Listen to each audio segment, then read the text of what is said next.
Hello everyone. आज मैं आपके साथ डिस्कस करूंगी फर्स्ट लॉ ऑफ थर्मोडायनेमिक।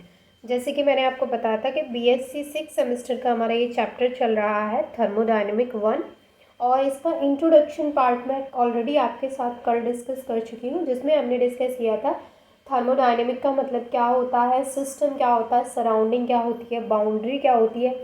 इसके अलावा मैंने आपके साथ टाइप्स ऑफ थर्मोडायनेमिक सिस्टम भी डिस्कस किए थे, यानी जो सिस्टम है थर्मोडायनेमिक होता है उसके कितने टाइप्स होते हैं, यानी किस तरीके से, जैसे ओपन सिस्टम है, क्लोज सिस्टम है, isolated system, microscopic system, homogeneous and heterogeneous system. ये सारे मैंने आपके साथ ऑलरेडी डिस्कस कर लिए हैं प्रीवियस वीडियो में। अगर आपने नहीं देखा है तो आप जाकर के चेक कर लीजिएगा।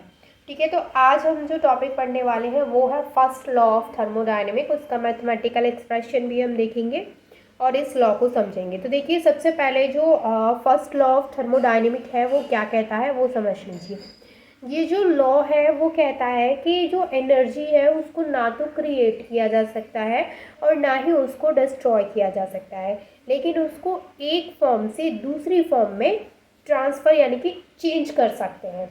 यानी कि जो एनर्जी है ना तो आप उसको क्रिएट कर सकते हैं और ना ही उसको डिस्ट्रॉय कर सकते हैं। सिर्फ क्या कर सकते हैं, उसका चेंज कर सकते हैं एक फॉर्म से दूसरी फॉर्म में। जैसे वो पहले किसी और फॉर्म में हो तो उसको दूसरी फॉर्म में चेंज किया जा सकता है।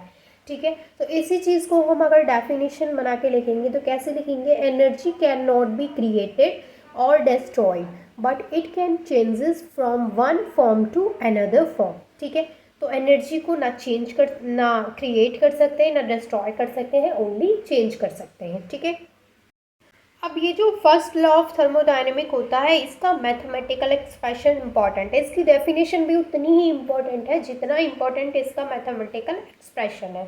तो इसका जो मैथमेटिकल एक्सप्रेशन है उसको समझने के लिए हमने यहाँ पर दो सिस्टम लिए हैं, ये सिस्टम ए है और ये वाला सिस्टम बी है।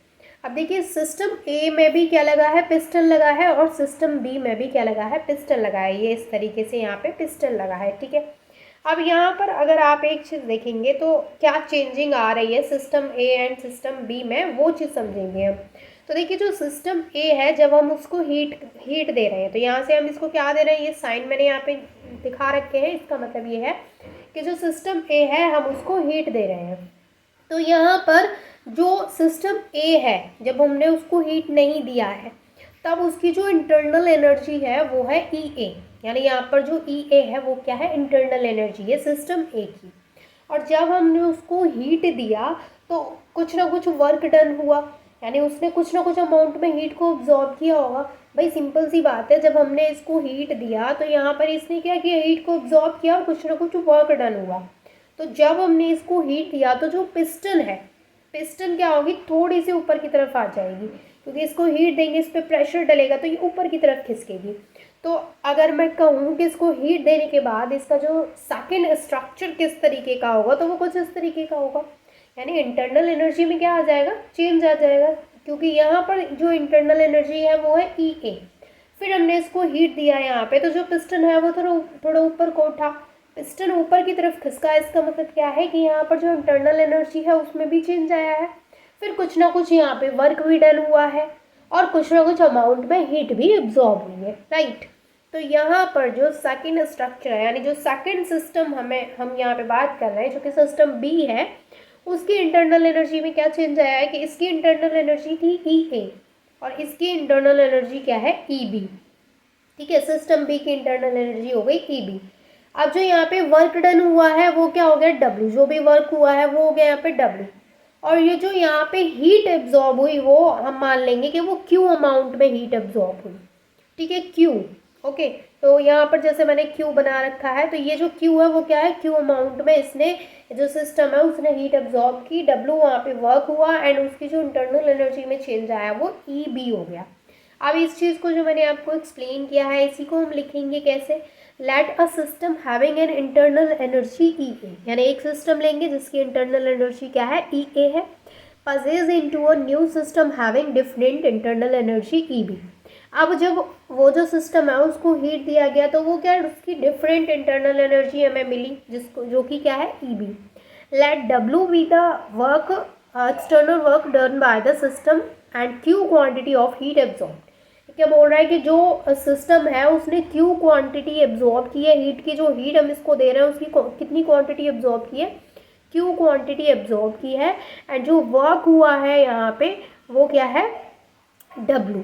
ठीक है, तो during such a change hence according to law of conservation of energy, यानी ये जो चेंज हो रहा है तो उसके अकॉर्डिंग जो law of conservation of energy है उसके अकॉर्डिंग हम क्या लिखेंगे कि जो इसमें चेंज हो रहा है इंटरनल एनर्जी में क्या आ रहा है, चेंज आ रहा है। तो इंटरनल एनर्जी पहले क्या थी, ई ए थी, फिर बाद में इंटरनल एनर्जी क्या हो गई, ई बी हो गई। तो हम यहाँ पे क्या लिखेंगे, E B minus E A, यानी कि जो ई बी है वो इंटरनल एनर्जी सिस्टम बी की है और जो ई ए है वो इंटरनल एनर्जी सिस्टम ए की है।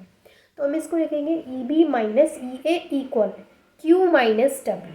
किसके इक्वल है ये, जो इंटरनल एनर्जी में जो यहाँ पे चेंज दिखा रहे हैं वो किसके इक्वल है, क्यू माइनस डब्ल्यू के। क्यू क्या है, जो हीट एब्जॉर्ब की है इसने, और डब्ल्यू क्या है, जो वर्क यहाँ पे हुआ है वो डब्ल्यू है। ठीक है, अब देखिए चेंज, जब हम किसी भी इंटरनल एनर्जी में चेंज दिखा रहे होते हैं तो आपको पता है उसके आगे हम क्या लगा देते हैं, डेल्टा लगा देते हैं।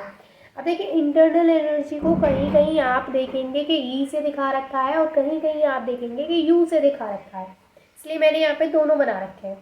इंटरनल एनर्जी को ई से भी रिप्रेजेंट करते हैं और यू से भी रिप्रेजेंट करते हैं।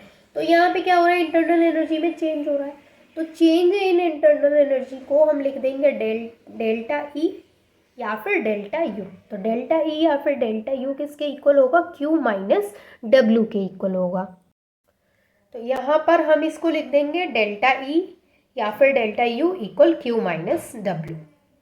ठीक है, अब देखिए यहाँ से हम क्या करेंगे, इसको हम q की वैल्यू अगर हम यहाँ से निकालें तो हम यहाँ से q को इधर ले लेंगे, तो डेल्टा ई प्लस डब्ल्यू इस तरीके से लिख सकते हैं हम, या फिर डेल्टा ई की जगह पे हम डेल्टा यू भी रख सकते हैं, जैसे कि मैंने आपको ऑलरेडी बताया है।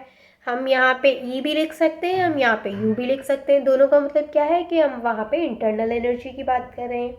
तो Q इक्वल हो गया डेल्टा E प्लस डब्ल्यू, या फिर Q इक्वल हो गया डेल्टा U प्लस डब्ल्यू। तो this is the equation first. ठीक है, अब ये जो इक्वेशन फर्स्ट है ये इसको हम यूज़ करते हैं। इसके अलावा बहुत सारी जगह ऐसी होती है जहाँ पे थर्मोडायनेमिक की इस इक्वेशन को हम यूज़ करते हैं।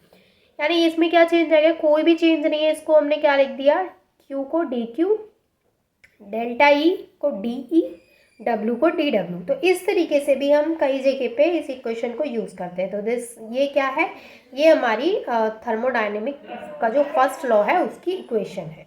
ठीक है, ये भी एंड ये भी। तो ये आपको पता होना चाहिए कि फर्स्ट लॉ ऑफ थर्मोडायनेमिक की डेफिनेशन क्या होती है एंड इक्वेशन क्या होती है, और मैथमेटिकल एक्सप्रेशन फिर आप इजीली कर पाएंगे।